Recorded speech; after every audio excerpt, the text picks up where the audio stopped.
Thank you, Maruf. Mr. Minister, Mr. Salman Khurshid.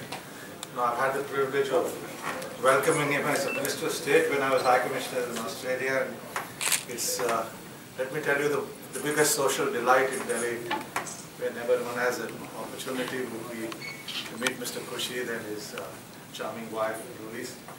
Mr. Harry Gold, Maruf, ladies and gentlemen.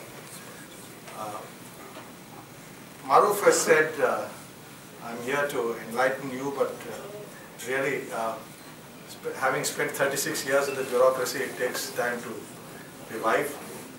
And I'll try to be brief about this subject because I don't want to take the Minister's time.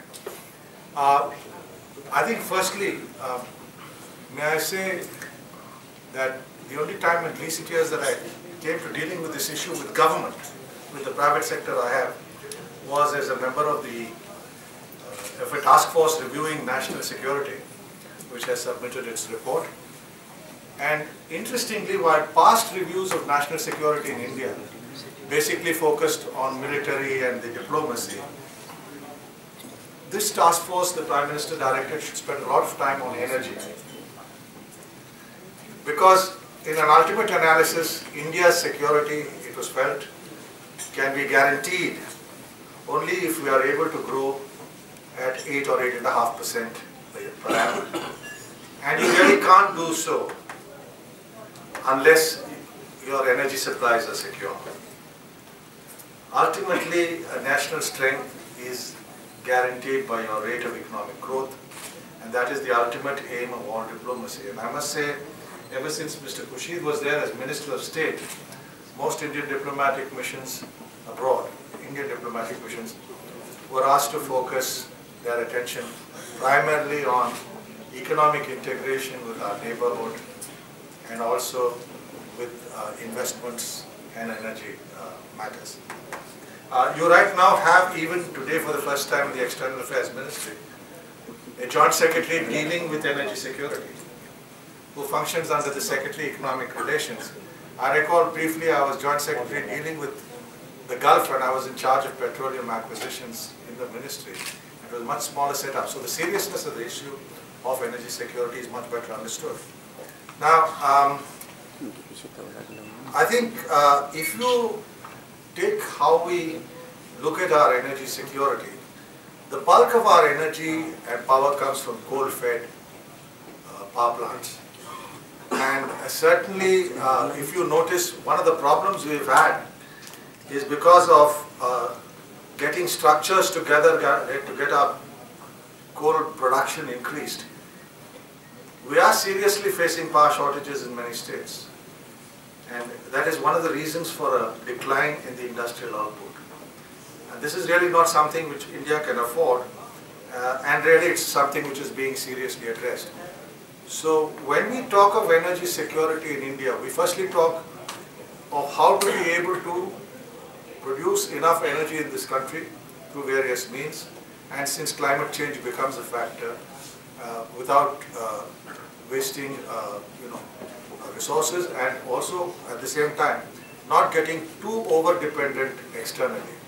Now, whether we like it or not, where we are short is hydrocarbons.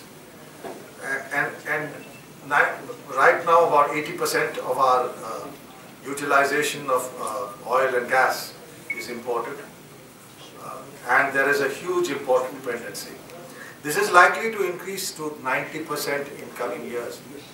So prices and secure supplies of energy, of oil and gas from outside become more crucial. And what we are fortunate is that in our western neighborhood, the Persian Gulf provides roughly 40% of the energy supplies of the world. And Saudi Arabia really at the present moment with 8.8 million barrels per day is the largest supplier.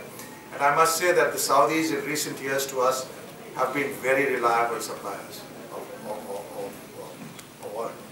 Interestingly, after the American invasion, as we see it, how do we see the scenario? In the Persian Gulf itself, Iraq's oil production is set to rise, and it's very interesting that the prime investor in southern Iraq is China. Iraq, we expect, is going to be able to go up to nearly Saudi levels of production of 8 million barrels per day within the next 15 years. So Iraq is again in our neighborhood going to be a major player. We have long had a traditional relationship with Iran, but it is no secret that that Iran is the subject of banking sanctions. The bulk of our banks have exposure to Western countries, and therefore payments to Iran becomes rather difficult.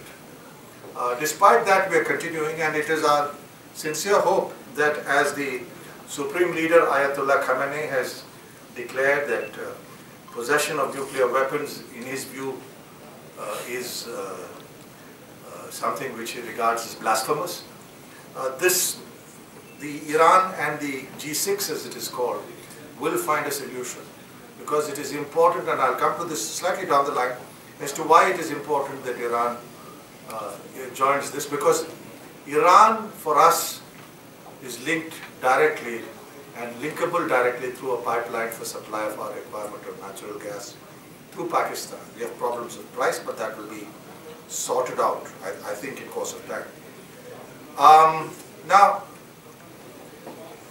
in the present world scenario, I think if we are exchanging, if we are finding pressures which are growing on us because of the shortage, because of the sanctions, because of the rising prices, and strangely enough, it is really, we've been bailed out on prices because demand from Europe has gone down with the European economy declining.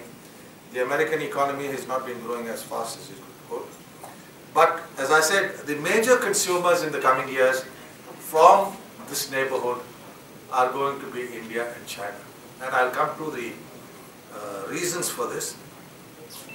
Because as I see it, and as we see it here in India, I think Harry alluded to this, we are going to see a major transformation in the geopolitics of oil and gas, indeed of the geopolitics of our neighborhood. And this is going to arise for a very simple reason, that thanks to the Americans being as innovative as they are, the technologies they have been able to put together, they are going to leap ahead in the production of shale gas and shale oil from huge parts of the United States. Now, as I see it, what is going to be the impact of this? What is going to happen also is that within the next 2 years, the Americans will be putting together LNG terminals by which they will be exporting liquefied shale gas. Who will be the markets?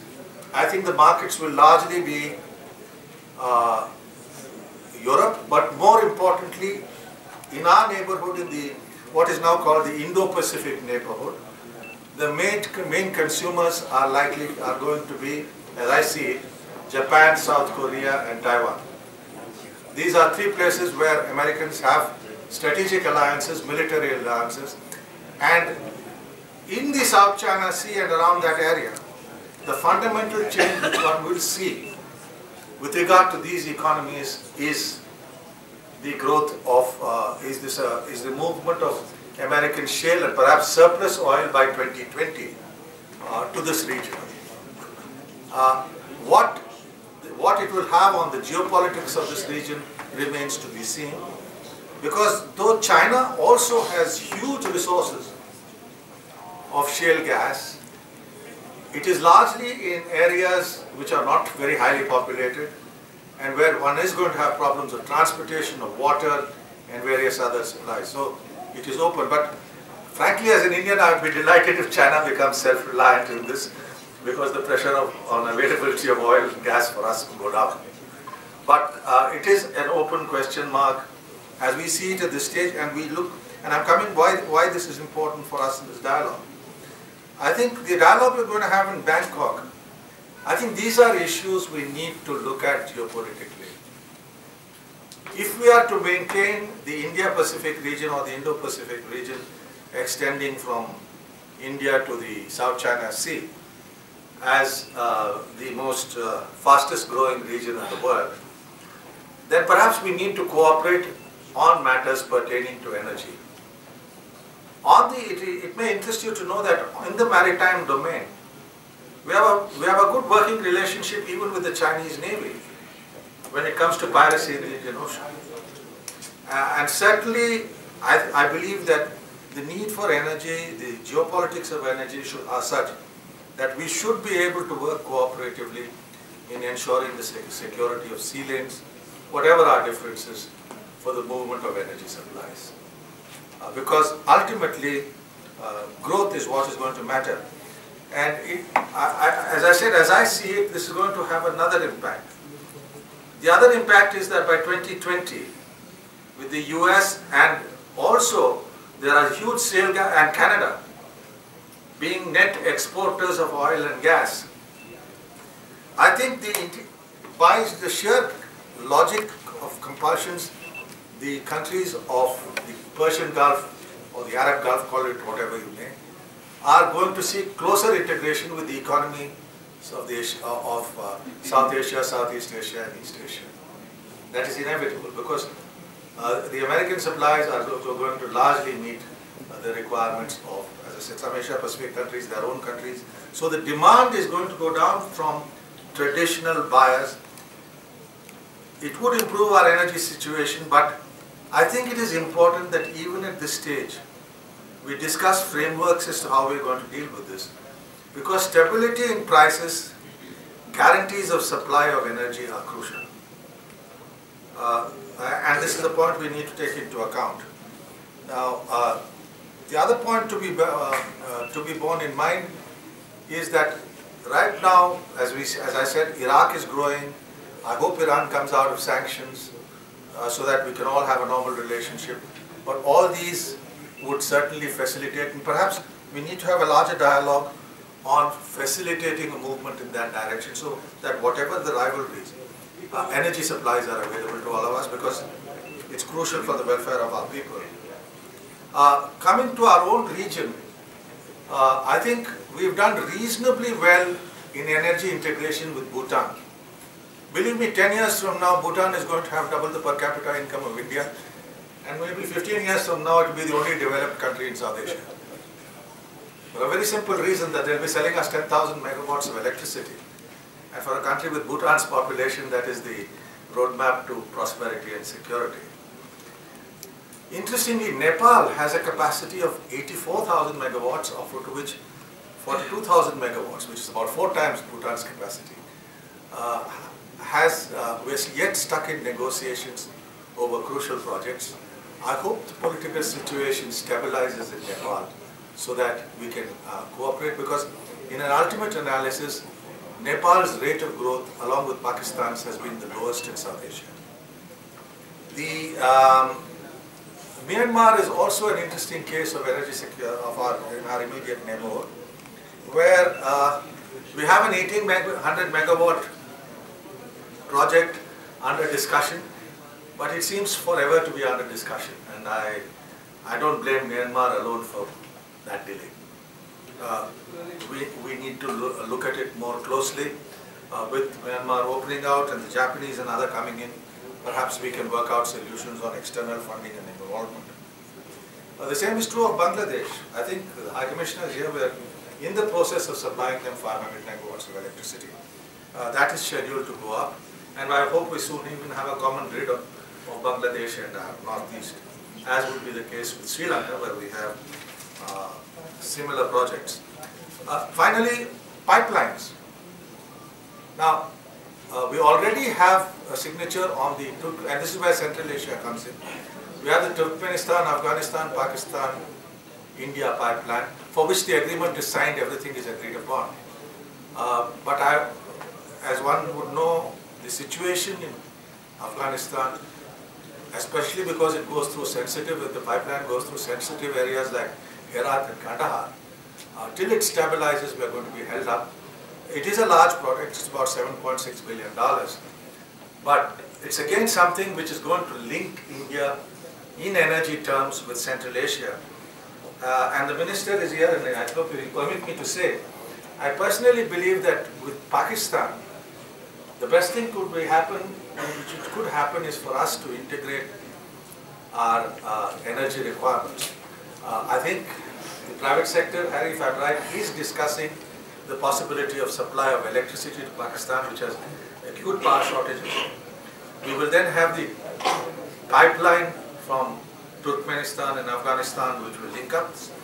And finally, there are now, incidentally, in Punjab, just across the border, new refineries set up. And it may interest you to know that today, one of India's largest exports is refined petroleum products. We export $44 billion worth of refined petroleum products every year. And I do look forward to the day when we can have an integrated setup with Pakistan on energy, because ultimately, whatever your differences, France and Germany were quarreling with each other for centuries, but found a way to live together in great harmony with the setup of the Economic Union of the European Union. So I'm sure that we will see that development in South Asia, but here again, why energy is crucial. Lastly, maritime security. One hears a lot of talk about the development of the Indian Navy and it is directed against A, B, C or D. No. I think what we need to look at is cooperative security frameworks in which, whether it's India or China or the United States or Japan, we work together so that we see maritime security ensures that our energy supplies are available. So we are into a very, very interesting situation. As I said, we are going to see by 2020, when the United States becomes a net exporter, its oil production equals that of Saudi Arabia today. And in Latin America, Argentina is coming up. Within the next 2 years, I don't think the Americans will be buying any oil from the Gulf. They will manage with what they get from Mexico and Canada. So what happens then? Shouldn't all of us who attend the East Asia Summit, who work together with ASEAN, look at some linkage economically between ASEAN and the Gulf Cooperation Council and Iran? That's a thought I would leave for the ministers. Thank you, sir, for being here.